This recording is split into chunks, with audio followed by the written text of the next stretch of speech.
Hi, I'm Catherine. And I'm Amber. And welcome to the early fall edition of PierceTV. This month we will feature photography, illustrations, and 3D design animation from our digital design students. We'll learn more of what our geology department has to offer with Tom Bush from our Puyallup campus. We have some very special drama presentations this month with students from Patrick Daugherty's classes. The 2010 edition of SLAM, Pierce College's student literary arts magazine, is on the shelves. We'll start this month off with its editor-in-chief, Mike Darcher. Hi, I'm Mike Darcher. I'm chair of the Arts and Humanities Division here at Pierce College at Fort Steilacoom. But that's not what I'm here to talk about with you today. I'm here to talk about SLAM, the Student Literary and Arts magazine of Pierce College. We've just put out our 12th annual issue. Came out a month ago, and it's our biggest issue yet. 208 pages, 40 of which are art, featuring poems, stories, plays, and essays, and artwork, of course, entirely constructed, submitted by Pierce College students. We have a massive press run of 3,500 copies, and it features the work this year of over 60 students, our largest number of participants ever. Copies are made free to the public, especially if you're a student. Once you pay your tuition, I guess everything's free. But you can pick these up at various location display racks in places over both our main campuses here in Puyallup and Fort Steilacoom. In terms of SLAM and its funding, I love telling people this, and I hope I'm still right, that we hold the odd distinction of being the only program other than athletics to be funded by services and activities from both the main campuses. We've always run under the notion that if students fail to see the need in having a quality literary and arts magazine as part of the college experience here for Pierce College students, then we cease to exist. And we also have been supported by the Pierce College Foundation as well, who provides honorarium, which is another neat thing that we get to do with SLAM, is each year we have 5 Best of awards. We award $100 honorarium for the best poem, best play, for the best piece of fiction, for the best artwork, and cover design. Like I said, everything in SLAM is pretty much student generated. If you're a student and would like to submit your work, we certainly encourage you to do so. Like I said, SLAM is comprised exclusively of student work. We accept manuscripts and artwork year-round. As long as you've taken a class here during the previous year, you're eligible to submit, even if you've moved on to greener, grayer, or whatever color pastures you may have moved on to. Anyone who's taken a class in the year can certainly submit. The easiest way to do so is online. You can go on to our Pierce College website and just follow the directions, easy enough. Or you can certainly submit them on disk, or you can submit through campus mail. Heck, you can even slide it under my door in room Cascade 365 if you like, preferably unlit. There are also guidelines listed on page 3 of every SLAM that we put out. And if you're interested as a student in serving on our editorial board, we certainly welcome that. We always include, and make sure to include, a number of students who make our editorial decisions, help with the design and content of our magazine. It gives us yet more voices in how we shape. We're a literary magazine. We like to speak to as many people as possible. So I certainly encourage you as a student to get involved with SLAM, pick up a copy, see what we're all about. And those of you in the creative mode, please submit our work. We'd love to publish you in next year's edition. Here are some films from the digital design, 3D modeling and animation class.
If you've seen some of Pierce College's latest advertising, you'll notice it introduces several teachers to the public. From the Puyallup campus, here's Tom Bush.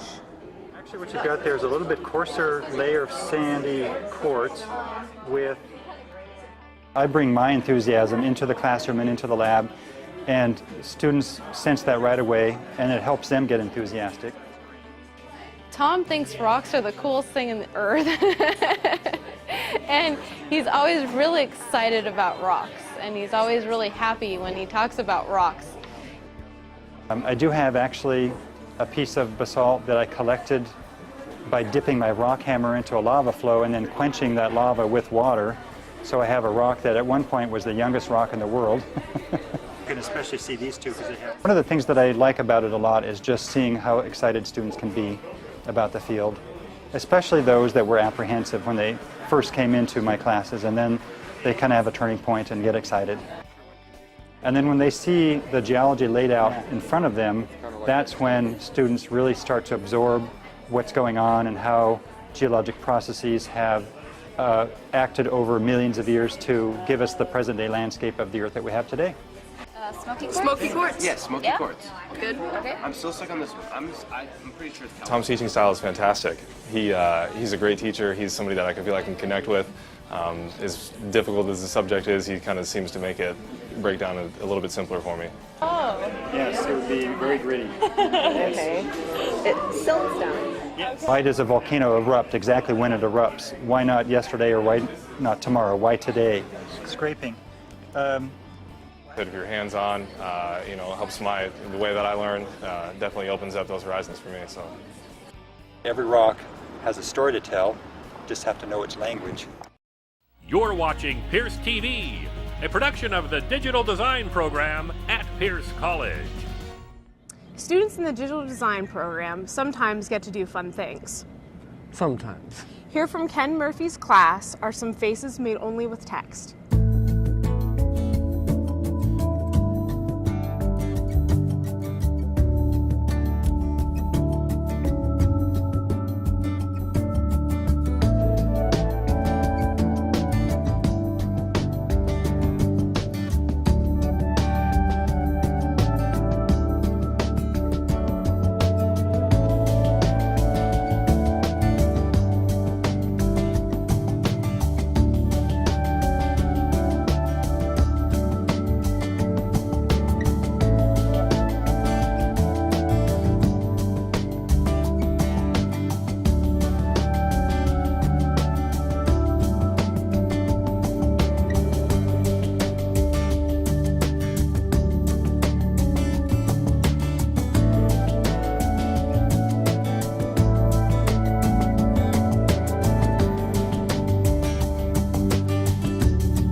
Here with some dramatic readings from this year's slam are Heather Fountain, Kevin Mate, and Joe Kloss from Patrick Daugherty's drama class.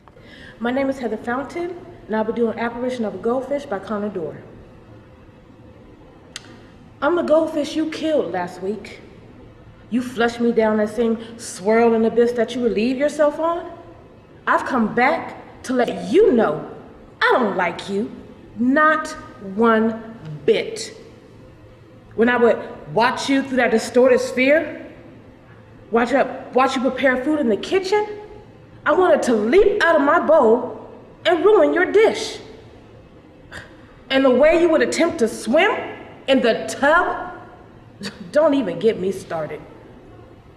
I would have left you a long time ago, but I was too weak to jump out of my bowl. I chose to stay, but only because you were somewhat faithful in feeding me. But I hated it! That distorted view through the glass made me sick. You only thought I couldn't remember what I did 3 seconds ago, but I could. Yes, I could. I know you won't want to hear this, but I hated all of those fake coral and scuba diver statues. With their bogus looks and their smooth plastic sides. They only mocked me. And your relatives? I loathed them. Constantly tapping on my glass and making ridiculous faces. For which I can only give a blank stare in return. All I ever wanted was clean water. Was that too much to ask? The terrible flakes of so-called food I could have done without. All I wanted was water. I'm Kevin Mattei. I'll be playing the role of Jeremy. I'm Joe Kloss, and I'll be playing the role of Frank. We're presenting the play by Gallagher and Hanson called Running on Empty. Jeremy, Alice called and told me you just up and bolted a few hours ago, that she just woke up and you were gone. What's wrong with you? You've been acting funny lately. I know. I got scared. Jeremy. I didn't know where I was. I got scared. I woke up in some strange bed with some strange woman. It was dark, Frank. I didn't know where I was or how I got there. It scared me, so I ran. Just got spooked is all. You just had a nightmare or something. This isn't like a nightmare, Frank. It's bad. How bad? Forgetting things all the time. What kinds of things? Alice. Forgot Alice. I forgot what our bedroom looked like, what our house looked like. This isn't the first time. Look, it could have been a glitch. I mean, you know, a mistake. It happens sometimes. We're getting older. This isn't like that. This isn't a glitch. It's like not knowing what your wife looks like when you wake up at night. Not knowing where home is. This really has you shook up, don't it? Yeah, it does. Look, let me take you back home, Jeremy. I understand, but it's gonna be okay. You don't understand this. I didn't remember her, Frank. I didn't remember driving here. I'm forgetting things, lots of things, all the time. It's like my head just empties itself for no reason. That's what happened tonight. My head just emptied. You can't remember. I can't remember. Ever told Alice, Jeremy? It upset her. She's already upset. It scared her. She's already scared. And that's my fault. I scared her, and it's my fault. You scared her because you freaked out and left her. She'll understand, but what she won't understand is you leaving for no good reason. That's what'll upset her. You leaving just because you're scared. I don't want to hurt her. Then come home.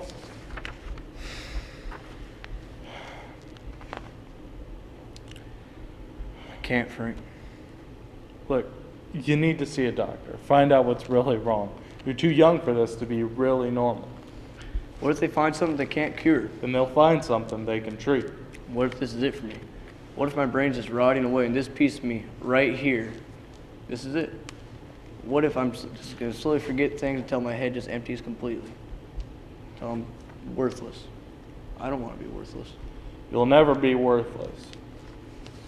Can't say that. You don't know.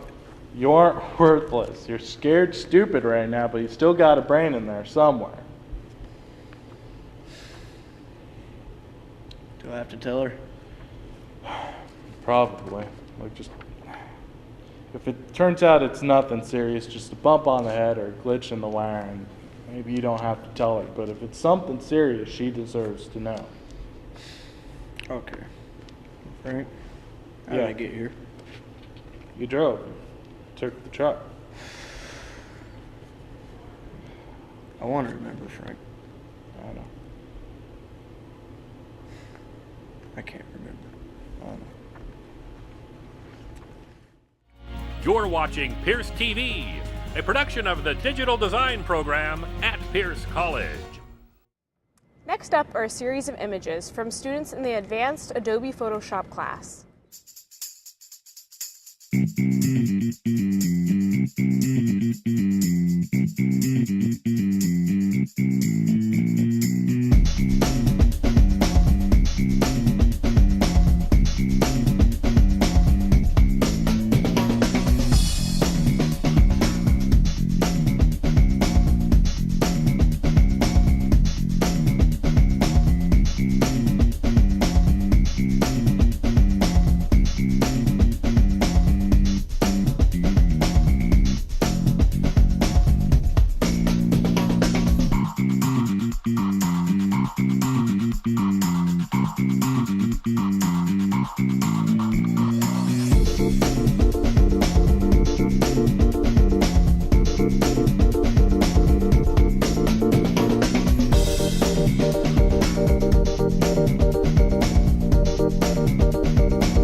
with another dramatic presentation from Slam, directed by Sharon Russell and featuring Crystal Ann Meyer, Emily Lamont, and Destiny Richardson. We'll be back next month with another new episode of Pierce TV. If you want to catch this episode again, it will be available on the web at pcd.edu/pubs/PierceTV. I'm Crystal Ann Meyer, and I'm playing Harriet. I'm Emily Lamont, and I will be playing June. I'm Destiny Richardson, and I will be playing Ethel. And this play is called Pie Crust by Alicia Ramsey.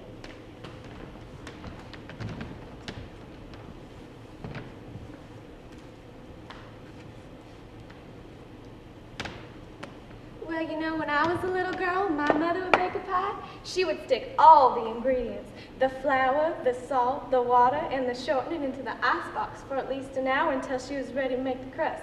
I tell you, by doing that, she had the flakiest crust in town. The mayor would ask her to bake pies for his little meetings and whatnot. Your mother used shortening, and you still use that recipe? Well, no wonder, dear. Everybody knows the way to make a perfect pie ain't to freeze everything till it's hard as a rock and use shortening. One should never use shortening. Like I always say, real butter is how you let your family know you love them.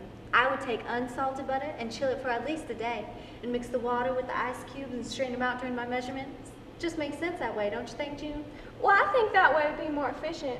I mean, when I make my pie crust, I sometimes follow my mother's recipe. I change it from time to time, really. Well, I do hope you use butter. Edward, God rest him, can taste any slight alteration I made to any of my desserts, good or bad. He'd be working so hard all day, and I'd always have a pie waiting for him when he came home. That's just part of being a good wife. What's this about being a good wife? I was such a good wife, I went and got married 6 times. What y'all talking about today? Ethel and I were just talking about June and I were just talking about making pie crust. Both of our mothers took the time to teach us the importance of a good pie crust, and we were exchanging methods. On this lovely day, you birds are sitting in here talking about pie crust. The rain finally stopped and my arthritis finally calmed down, and you two in here talking about cooking. My goodness. Well, do you have any special way that you use to make pie? I sure do. It is the best way, I am sure, than either of y'all's. See, what I do is I go to the frozen food aisle of the supermarket, I pick out a couple of them ready-made crusts. Sugar, I tell you, I don't know how many people say that I make the best pie crust. They don't know it's really Pillsbury making them all. Now that is definitely not the way to cook for your family. Frozen pie crust, why that stuff is used by, let's just say my pie crust has never left an artificial flavor in the mouths of those who've tasted it. Well, I couldn't give a crap about how to make the perfect pie crust. My kids and those jackasses I called husbands would eat whatever I put on the table. If it was imperfect, well then kiss my Harriet. If I wanted to hear that language, I would go to a soup hall. I have never. Never what? Well, you know, I did judge this pastry contest this one time, and some lady used that ready-made stuff, and honestly, you couldn't taste the difference. It is really something how these companies are making such impressive replicas of baked goods. Wouldn't you agree? I mean, haven't you ever bought that ready-made cookie dough? Oh, June, don't be ridiculous. Pre-made cookie dough? Not only is that lazy, that just shows severe incompetence. I'm gonna have to disagree with you. That stuff is a blessing. Lord knows I hated baking them cookies. Before that stuff came out, I used to have to buy those cookies in the boxes. Till Maddie asked me to bake with her that one day. I said, sure thing, baby. We went out 4 or 5 of them and we baked the whole day. I can't believe someone could be so careless, using cheap tricks on their family. That's just pure nonsense. Well, let's just put it like this. Those cheap tricks sure did make it easier for me to have free time. Free time? I never had free time. When you love your family, free time is family time. That's the way it's supposed to be. Cooking for a husband and family, that's a privilege. I took my role much more seriously. Maybe a little too serious. Excuse me? Well, I tried the cookie dough once anyway, and I wasn't disappointed. It was just missing a little something like all that pre-made stuff does. You know, when I baked with my mother, she'd sometimes blend a little store-bought with the homemade. Can sometimes work, I suppose. You know, one of my husbands, the one that died, he said that as long as it was hot, the meal or dessert was good. That was always my cooking philosophy. That explains everything. Excuse me? Well, I was watching a special last night on how to brine a turkey, and I would love to try that this year on Thanksgiving or something. And who would you cook it for? I mean, you know, we're all trying to watch our cholesterol. Bringing a turkey would be nothing but a salt bath. Well, you know, my niece and nephews-in-laws always invite me over for the holidays, and after my sister passed, I don't know what those kids would do without me. Peter, my grandnephew who calls me Tanta, is always begging me to let him stay here when they visit. He's so sweet. And Charlotte, my niece, requested I roast a prime rib each holiday, and after seeing that recipe, I would love to make a turkey. That is nice. How is Peter? I just love that kid. He is too full of life. Thank you.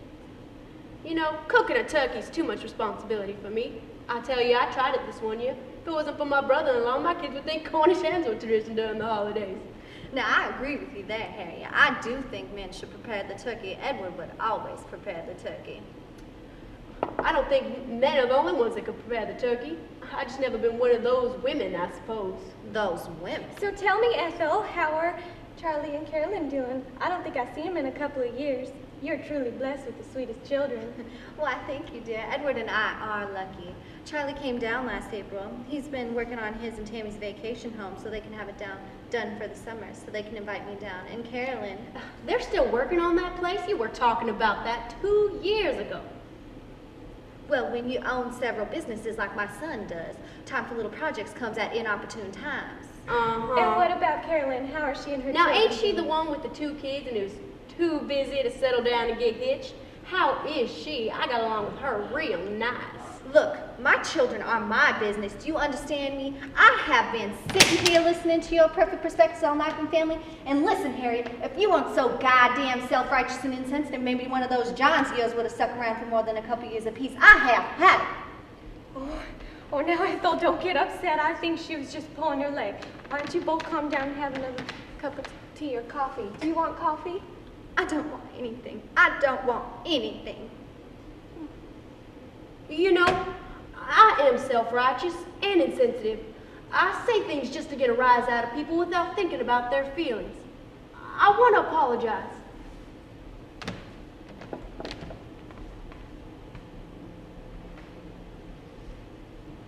How are Maddie and Stephen doing, Harriet? Maddie told me she'd bring in a picture of the twins when she came last week, and Stephen brought me some chocolates when he came on Monday. Well, I talked to Stephen before I came down. He told me to tell you there's an article on molecular degeneration in the heart's being published in a medical journal. And also that he got that grant to head up his research about the cure for heart disease.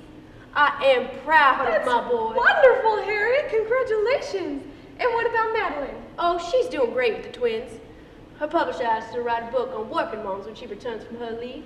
And Daniel is such a doting father and husband. She and I spoke on the phone for 3 hours last night about how to get those babies to sleep. I told her to let them listen to his talk. They were out in 20 minutes. That's cute. You do have such a wonderful family. I think if I were to ever have kids, I would be honored to have yours. You 3 are so close. It is an honor being their mother. I may not have been perfect, but I love them.